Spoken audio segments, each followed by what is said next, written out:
அப்புறம் அவருடைய ஒப்புமையை வந்து நான் ஸ்பெஷாலிட்டியாக நினைப்பேங்க. இது காதல் கவிதைகள் படித்திடும் நேரம் ஓரம்னு ஒரு பாட்டு வரும்.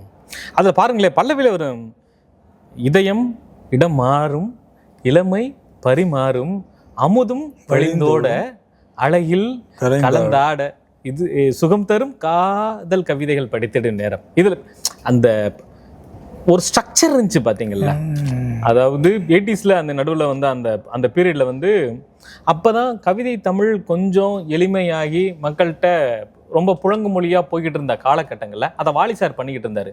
ரொம்ப நல்ல தமிழ் வந்து வைரமுத்து சார் பண்ணார். அவருக்கு இளையராஜாவுக்கு கொஞ்சம் எழுதுறத நிறுத்தப்பட்ட அந்த காலகட்டங்களில் புழங்கு தமிழில் காதலை கொண்டு போனதில் வாலி சாருக்கு ரொம்ப முக்கியம். அதை அப்படியே கைப்பிடிச்சு இன்னும் கொஞ்சம் நல்ல தமிழா கொண்டு வந்தது பிறைசூடன் சார். அதுக்கு இந்த பாட்டு ரொம்ப முக்கியமானது. கைவீசிடும் தென்றல், கண்மூடிடும் மின்னல், அணியோ அமுதோ தமிழோ இசையழகோ, பண்பாடிடும் சந்தம், உண்ணாவினில் சிந்தும், அது மழையோ புனலோ நதியோ கடலழகோ. இது வரைக்கும் ஓகே. அடுத்தது ஒன்று எழுதியிருப்பாரு,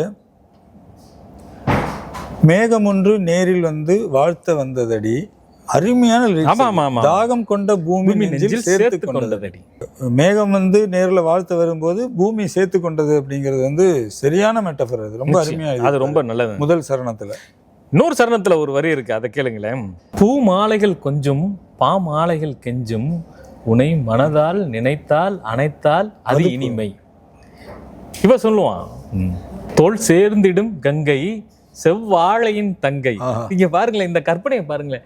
செவ்வாழையின் தங்கைன்ற கற்பனை இருக்கு பாத்தீங்களா? இதை கேட்கிறப்ப, ஏன்னா நிறைய பேர் தங்கையை வச்சு கம்பேர் பண்ணுவாங்க. நங்கை நிலாவின் தங்கைன்னு கூட இப்போ வாலி சார் ஒரு இடத்துல எழுதியிருப்பாரு. இவர் செவ்வாழையின் தங்கைன்னு எழுதியிருக்கிறது வந்து குறும்புத்தனத்தோட குழந்தை. என்னை பொறுத்தளவுக்கு என்னை ஒரு நாள் பல நாள் தொடர்ந்தால் அது புதுமை, அது புதுமை. ஸோ இப்படி உள்ள ஸ்பேஸ்ல எல்லாம் சார் அதை பண்ணிக்கிட்டே இருப்பார்.